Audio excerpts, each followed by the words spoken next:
বিসমিল্লাহির রহমানির রহিম। আমাদের বিভিন্ন সময় বিভিন্ন কারণে আমাদের ওযু গোসল থাকে না, গোসল ফরজ হয়।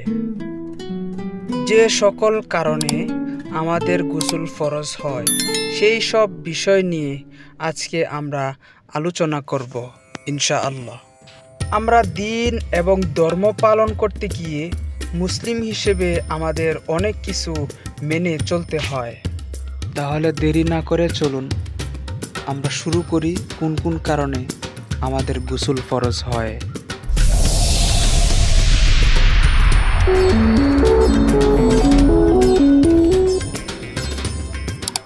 1 নাম্বার, ফরজ গোসল। যেসব কারণে গোসল ফরজ হয় এর কারণসমূহ: 1. জাগ্রত বা নিদ্রা অবস্থায় উত্তেজনার সাথে বীর্যপাত হওয়া। 2. স্বপ্নদোষ হয়ে যদি বীর্যপাত হয়। স্ত্রী সহবাস করার দ্বারা গোসল ফরজ হয়। নারীদের ঋতু, হায়াজ মিন্স বা নেফাস, সন্তান প্রসবোত্তর স্রাব হওয়া।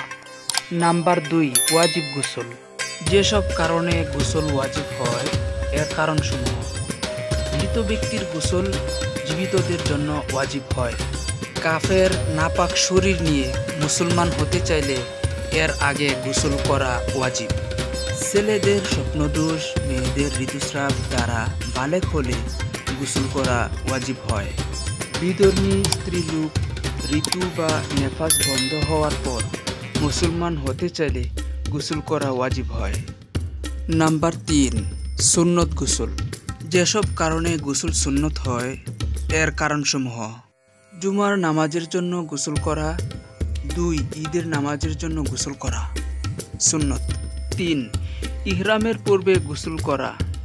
4. আরাফার ময়দানে অবস্থানের আগে গোসল করা সুন্নত।